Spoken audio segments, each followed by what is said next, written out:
Notre invité est Mamadou Sissoko, coordinateur pôle technique du bureau de mise à niveau du Sénégal. Avec lui, nous verrons comment renforcer les entreprises face aux exigences du libre-échange. Monsieur Mamadou Sissoko, bonjour. Bonjour, Vous allez bien? Michel. Merci de répondre à notre invitation. Tout le plaisir pour moi. Allez, on va commencer par définir certains termes pour mieux comprendre les choses. Libre-échange, c'est quoi? Libre-échange, c'est d'abord un milieu, c'est-à-dire un environnement où les choses se déplacent, les choses et les services se déplacent sans contrainte majeure. Alors, même entreprise, si vous voulez nous donner une définition précise sur l'entreprise. L'entreprise, c'est une entité créée pour augmenter la productivité d'un État et qui contribue à l'économie en général d'une société ou d'un pays. Alors, quels sont les défis actuels auxquels sont confrontés les économies des pays UEMOA dans le contexte économique? Les défis sont larges. Maintenant, mais le défi majeur de nos pays, c'est d'abord l'industrialisation. Parce que l'économie se développe, l'économie va à un rythme exponentiel. Quand l'industrialisation marche, quand les entreprises marchent, etc. Donc, il y a d'autres défis. Les autres défis, c'est des défis économiques. Parce qu'au niveau de l'économie, il faut regarder surtout le produit intérieur brut des pays. C'est-à-dire les échanges entre un pays et l'extérieur, etc. Donc, les défis sont majeurs, mais le défi principal, c'est l'industrialisation, c'est-à-dire le développement des entreprises au sein d'un pays. Justement, parlant de l'industrialisation, est-ce que vous pensez que l'Afrique a les atouts nécessaires aujourd'hui pour son industrialisation? Quand on regarde la genèse, les gens disent que l'industrialisation, les pays industrialisés, mais on s'est rendu compte qu'avec la Covid-19, on a vu les limites des pays développés. C'est pour ça, souvent, moi, je dis, la Covid doit être une opportunité pour nos pays de développer les entreprises. Parce qu'il y a eu des restrictions au niveau de la livraison des médicaments, des restrictions au niveau des vaccins, etc. Donc, si on avait développé davantage nos industries, surtout pharmaceutiques, les industries agroalimentaires, etc., on ne sera pas dépendant de l'extérieur. Alors, quel est le rôle des différents pays pris individuellement selon vous, M. Sissoko? Les rôles des pays pris individuellement, il faut dire que individuellement, c'est difficile qu'un pays se développe en Afrique parce qu'on a des micro-pays. Il faut qu'on soit unis, qu'on ait des politiques uniformisées pour pouvoir développer notre continent.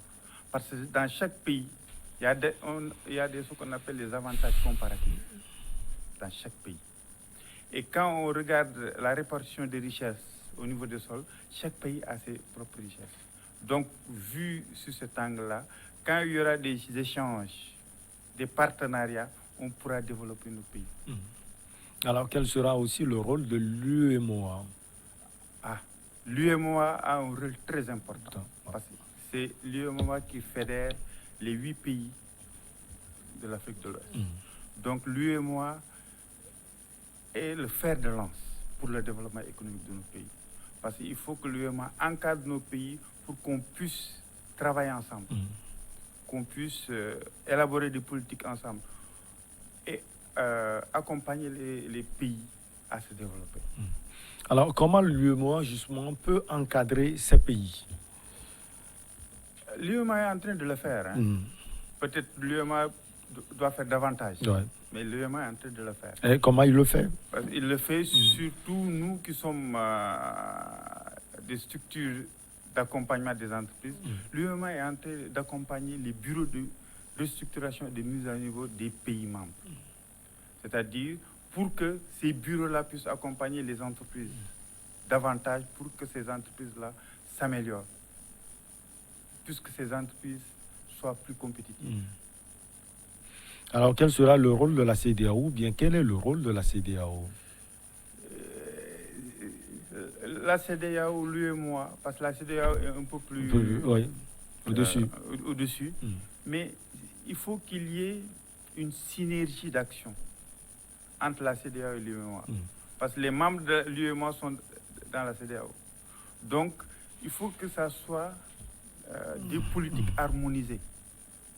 Que ça soit au niveau de l'UEMOA comme au niveau de la CEDEAO. Donc, ces politiques harmonisées permettront d'avoir les mêmes règles pour qu'on puisse se développer. Alors, le Covid-19 a fait, M. Sissoko, que les frontières sont à un moment donné fermées. Est-ce qu'aujourd'hui, cette fermeture est justifiée, selon vous? Justifiée, je dirais non.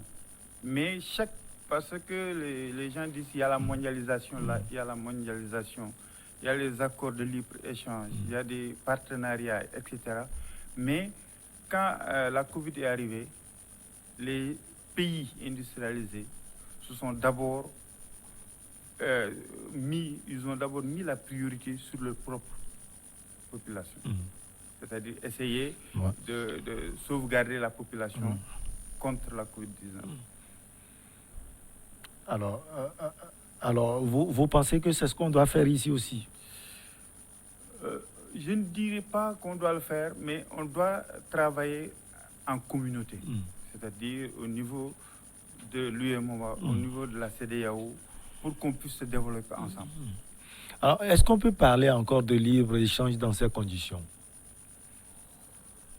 Libre-échange, si, il y a toujours le libre-échange. Nonobstant la fermeture des frontières. Non, ça, c'est des contraintes ponctuelles dues à une pandémie, dues à une catastrophe. Mais, normalement, il y a les règles de libre-échange. Mais chaque pays doit d'abord regarder comment préserver sa population.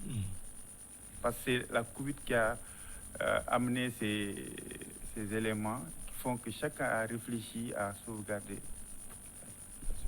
Alors, le programme de mise à niveau des pays au niveau de l'UEMOA, qu'est-ce que cela apporte à votre pays, le Sénégal, M. Sissoko? Ça apporte beaucoup de choses. Parce que quand on regarde la genèse, le Sénégal est le premier pays qui a développé, subsaharien, qui a développé un programme de mise à niveau. Après, l'UEMOA a appuyé derrière pour au moins dans tous les pays partenaires, membres du moins, qu'il y ait au moins dans chaque pays un bureau de mise à niveau. Donc c'est l'UEMOA qui a mis en place les bureaux de mise à niveau. Et ça nous a permis, nous, de dupliquer nos expériences. C'est-à-dire de faire des échanges d'expériences avec le Togo, ce qu'on est venu faire. On l'a fait avec d'autres pays, membres de l'UEMOA. Et ça permet au moins, nous aussi, d'apprendre des autres pays. Parce que quand on dit échange, c'est dans les deux sens. Donc, on a fait beaucoup de choses. L'UEMOA a appuyé pour qu'au moins tous les bureaux de mise à niveau se développent en même temps. Donc, au niveau de l'espace UEMOA. Ouais.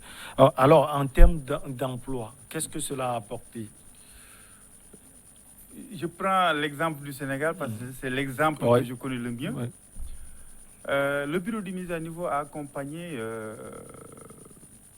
plus de 500 entreprises depuis sa création en 2004.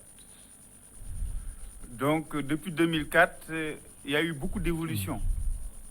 C'est-à-dire, au départ, c'était les grandes entreprises, c'est-à-dire ce qu'on appelle la mise à niveau globale. Ensuite, on a introduit les volets environnement et efficacité énergétique. Lors de la deuxième phase, ce qu'on appelle la phase pérennisation, contrairement au Togo qui a inclus les deux aspects au départ. Ensuite, on a innové pour atteindre les PME et les TPE. C'est pour cela qu'on a créé la mise à niveau spécifique. En matière de création d'emplois, on a eu des impacts importants dans ce sens-là. On a eu même des créations de plus de 25%. Il y a d'autres entreprises, il y a certaines entreprises qui ont créé plus de 100% en matière d'emploi. Mais globalement, c'est plus de 25% d'emplois créés par rapport à l'existant. Et ça, c'est au niveau du Sénégal. Oui. Maintenant, vous travaillez dans la zone UEMOA. Est-ce que vous avez écho d'autres pays également qui sont venus vers le Sénégal, puisque vous l'aviez dit tout à l'heure, c'est le premier pays qui a fait l'expérience? Il y a beaucoup de pays qui nous ont sollicités pour les accompagner. Mais nous, on n'a pas par-devers nous les statistiques des autres pays. Mais il y a des échanges qui sont en train de se faire. On est en train de travailler ensemble pour mettre en place une plateforme. C'est pour ça que même au sein de l'UEMOA, les bureaux de restructuration ont créé un réseau. Le bureau de restructuration et de mise à niveau de l'UEMOA. Mais on n'a pas parlé de nous les statistiques pour dire que tel bureau de mise à niveau ou tel bureau de mise à niveau a créé tant d'emplois ou tant d'emplois. Mais ce que je peux vous dire, c'est qu'on a vu une nette amélioration des bureaux de mise à niveau de l'UEMOA par rapport à leur création. Alors, vous avez des informations concernant le Togo? Nous, on n'a pas d'informations concernant le Togo. Mais il a commencé depuis 2008 et appuyé par le Sénégal. Oui. Il est où concrètement, M. Sissoko? Ils ont le bureau de restructuration et de mise à niveau. Pourquoi je dis toujours bureau de mise à niveau? Parce que la restructuration n'existe pas au Sénégal. Nous, on est seulement bureau de mise à niveau, pour l'instant. Maintenant, le bureau de restructuration et de mise à niveau du Togo s'est beaucoup amélioré par rapport à la création. Mais il y a beaucoup de choses qui restent à faire. C'est d'où l'objet de notre visite, c'est d'échanger avec ce bureau toutes les innovations qu'on a mises en place. Quelles sont ces innovations, M. Sissoko? Vous êtes en atelier actuellement, Oui. les innovations au niveau du Togo. C'est deux innovations majeures. On appelle ça mise à niveau spécifique, qui touche les PME et les TPE, où on a deux volets. La mise à niveau allégée, qui est un accompagnement individuel des entreprises, où on fait un quick diagnostic, un diagnostic rapide, qui concerne 2 à 3 actions. Okay. Pour regarder là où on peut aider l'entreprise pour qu'elle se développe rapidement. Ensuite, il y a la mise à niveau sectorielle. Quand on dit mise à niveau sectoriel, c'est un groupement d'entreprises qu'on accompagne qui sont dans le même secteur, ou bien dans la même filière, ou bien dans la même chaîne de valeur. On les accompagne à se développer. Comment? C'est-à-dire à les regrouper, à regarder leurs difficultés, leurs contraintes et à amener des solutions. Donc c'est ça l'innovation. Parce que la mise à niveau authentique ne concerne que les grandes entreprises, c'est-à-dire les entreprises structurées. Alors, quand vous voyez le Togo et ses réalités, vous pensez que les entreprises togolaises plutôt, vont être adaptées aux réalités de l'UEMOA? Parce que quand on fait la cartographie des entreprises au sein de l'UEMOA, on a tous les pays ont les mêmes problématiques. Tous les pays. Donc, quand le Sénégal s'est adapté à la petite et moyenne entreprise, à la toute et petite entreprise, le Togo peut le faire. Et ils sont dans cette voie-là. Parce que quand on vient échanger avec eux sur les nouveaux outils qu'on utilise pour accompagner les TPE et les PME. Donc, ça veut dire qu'ils sont en train de muter vers ça. Parce que j'ai entendu dire qu'au Togo, plus de 90%, c'est des TPE et des PME. Alors, pour s'adapter aux exigences, aux réalités, justement, il faut des exigences. Vous pensez que le Togo peut aller au-delà de ces exigences? Oui, moi je dis tous les pays peuvent aller au-delà. Il s'agit d'abord qu'il y ait derrière une volonté de développer les entreprises. Ça, c'est la première chose.